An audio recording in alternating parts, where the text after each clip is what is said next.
Well, I'm joined today by Jonathan Narcisse, who's recently thrown his hat into the ring amongst the gubernatorial hopefuls here in Iowa.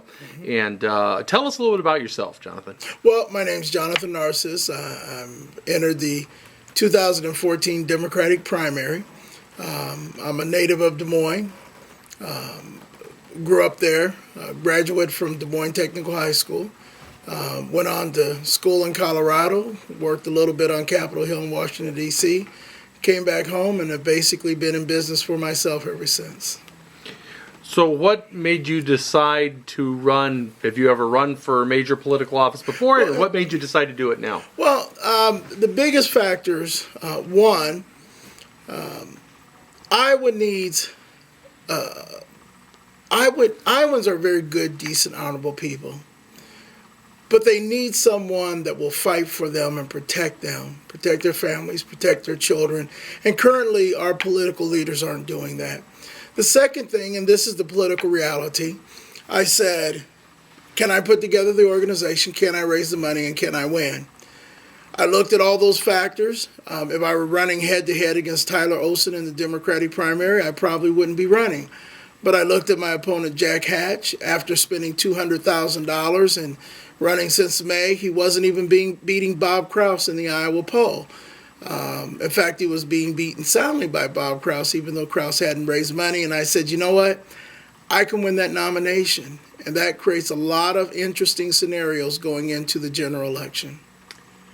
I think people in Iowa right now feel pretty good about what's going on. The economy is in a pretty decent shape for the most part. Education numbers are starting to show positive. Probably not where everybody wants them to be, but they're, I think, moving in the right direction. And I know that's an issue for you. You see interest in education and some other things. That's the narrative. That's the narrative.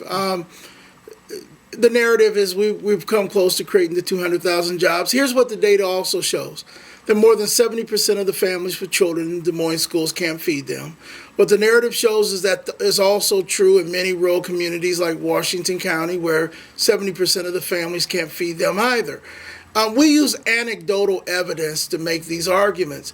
The reality is that the governor's own education chief, Jason Glass, before he left, painted a very grim picture, including the approximately 60% or more of schools that are officially failing in this state with real consequences. Now, when you say that, people want to dismiss it. But I talked to a parent the other day who had to attend an emergency 6:30 p.m. PTA meeting because they discovered that No Child Left Behind just wasn't some mythical thing that existed in Washington in political paperwork, but it was something very real that was about to move their very good teachers from being able to teach those kids who loved them. So when we look at the disparity in justice, the fact is that there's a profound disparity. Dr. David England gets caught with dope in every room of his house. He gets sentenced to expungement and community service. On the other hand, we had two rural young men get caught smoking a joint in front of a 14-year-old. They were facing potentially 65 years each before they cut a deal. So whether it's justice, whether it's real-world economics, whether it's education and the real hard data, that the Branstad administration data, not mine, I don't have data, we have some serious challenges. Also, government is fundamentally flawed and broken in Iowa. Whether it's the funding of non-existent students or whether it's the convolution of the state government void of any accountability, there are some things we need to fix and repair. We have a strong economy that's built upon sand, not rock, which is why everyone's freaking out about the potential of us losing government-mandated purchase of ethanol. Now, there are a lot of people who were upset about government-mandated health care. Yet the entire Iowa delegation is saying we want the federal government to require Jason Smith to put ethanol in his motorcycle because he shouldn't have the ability to make a free market choice. That's what our economy is built on. And if we lose that federal mandate, our economy is not going to be as strong as in your introduction. So there are some things that we need to fix. Most of all, the number one job of Iowa's governor is not to know everything. I don't have all the answers. Would never pretend to. But my job is to appoint people who are smarter than me, who know their job, who first and foremost will place the interests of Iowans above political agenda and partisan interests. We don't have that right now. We will have it with the Narcisse administration. So what makes you the man to take over the leadership? I mean, why are you the ideal candidate for this job? Well, I've always demonstrated, and I tell people I'm not a running back or a quarterback. I'm a tackle. I'm the guy who blows open the holes and protects the quarterback. Whether it was on the Des Moines School Board or in other arenas, I'm the person who's not afraid to take the hit. I'm the person who's not afraid to say this is the right thing to do and go in that door first. And right now, that's what Iowa needs. Our economy is not a free market economy in Iowa. The very economic foundation of this administration is a trickle-down, small n, small s national socialism, where we tax working people and then we give that money to the Orascoms, and we give it to the Googles, and we give it to a film credit scandal that costs us $500 million. And when it doesn't work, we just level more taxes on working Iowans, or we say we need to raise the gas tax.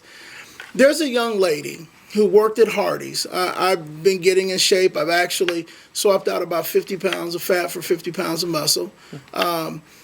But at 3:47 a.m., I arrived at Hardee's a couple years ago because I deserved a treat. At 4, they stopped serving the good stuff. She had to buy a dress for her daughter for prom. She had an infant, and she had another job at 8 a.m. Now, we want to raise taxes on her so we can give that money to the Googles and the Orascoms. You know, you have people who work hard in this state. And we have a sales tax that we use for school construction so that in places like West Des Moines, we can build a $60 million addition on to a school just because they have the money and have to spend it. Or we're building these multi-million-dollar athletic facilities in places that can't buy books and pay teachers. There's a profound imbalance that exists. Now, if you're part of the haves, you're doing very, very well in the state. But the type of things that have not been done that would be done by a Narcisse administration is restoring perspective and dignity. One of the positions that I have that Branstad and Hatch both have opposed aggressively is requiring ID if you use food stamps. Now, that seems reasonable to most Iowans, even though it seems completely unreasonable to Branstad and Hatch. But here's what happens when you don't require ID. First of all, taxpayers get defrauded. Now, Iowans don't lack compassion, but we ought not be subject to massive fraud as exists currently. Second, in communities like mine in Des Moines or Waterloo, where I hosted a radio show, or Davenport, where I published, individuals, when they sell these cards, purchase alcohol, tobacco, gambling services, and in some instances, illegal drugs. When you have money to buy illegal drugs in a community like Des Moines or Waterloo, you create a market.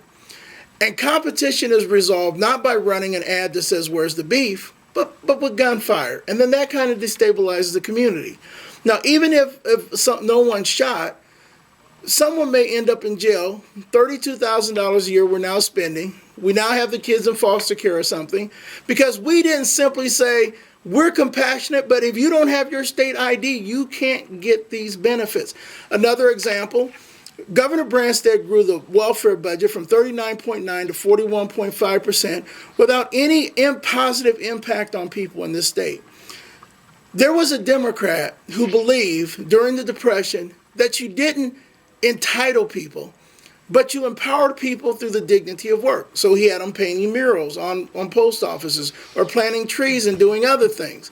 So when we talk about lifting people out of poverty and restoring dignity, one of the things I've said is when you get your benefits, if we're paying your utilities, your rent, your medical, all of that, you ought to get a work assignment the day you get those benefits. Volunteering at a school, working at a nonprofit. You know, if you qualify and you pass a battery of tests, working in a community daycare so people who are working 2 and 3 jobs can get affordable daycare, working on bike and walking trails. I worked at the downtown D.C. McDonald's. I had to clean up puke and feces in the restroom where the drunks would come in and stop at the toilet.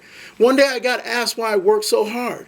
I said, it's because I'm getting an honest day's pay. Now, That's what my father taught me. He was a Marine. He worked in labor. He worked at the post office. And he taught me to give an honest day's work for an honest day's pay. Work is healing and redemptive. But Governor Branstad and Senator Hatch don't understand that, or they would have tried to get this accomplished. The other thing is that there's a certain level of accountability that ought to exist with the fiduciary responsibility that comes with leadership. We allocate hundreds of millions of dollars, sometimes billions of dollars to state agencies or functions. No one reads annual reports. No one monitors goals and goals and objectives, whether there's any progress. We have this automatic pilot that exists with state government, and it even spills over to boards and commissions where we might see 4 people from Urbandale, Iowa serving on a board out of 7 people, which proves that no one's watching the day-to-day responsibility of state government. You cannot compel taxes, and we need to stop calling them revenue. It's not revenue.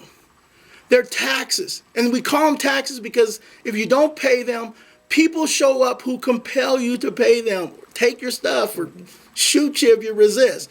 So when we take taxes, we have a sacred fiduciary that every penny that is spent responsibly and accountably.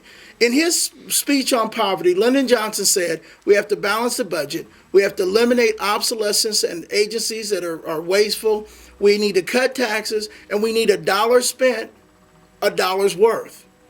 That's good, sound government, efficient, honest, frugal government. We don't have that right now.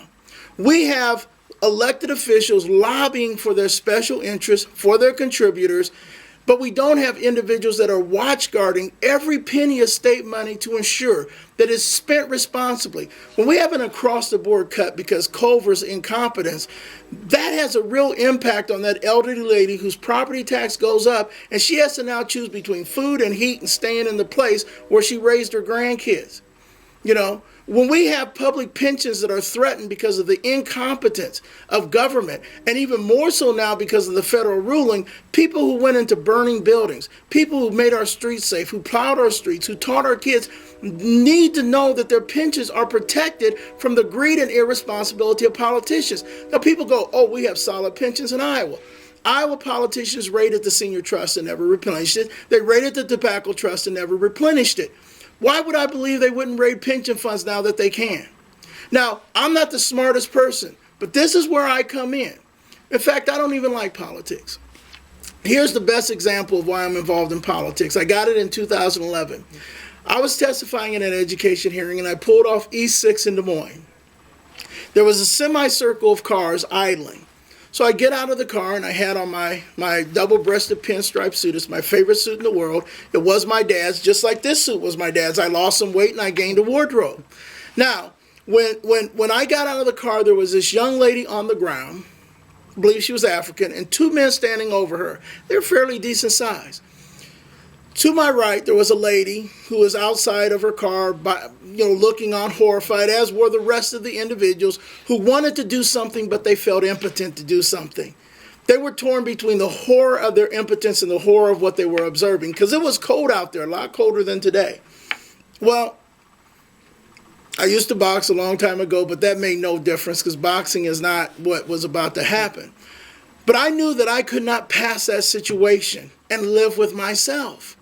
So I went to take off my coat, and I stepped up to him. I said, you get in her car, and you two back off. Now, I don't know if the people behind me gained their courage because the fellows took off. But the bottom line is that's what Iowa needs. Someone who says, I will protect you and your family from corrupt and greedy politicians. I will protect you from incompetence and waste and inefficiency, because I will appoint really smart people, smarter than me, who know their job, and I will hold them accountable to do their job. That's the job of a governor. And I'm the only one in this race qualified to do that, not because I say so, but based upon our histories. Governor Branstad has not protected Iowans. Senator Hatch has not protected Iowans. But my entire legacy of public involvement proves that I will do the right thing, not because it's politically expedient, but because it's the right thing to do for Iowans.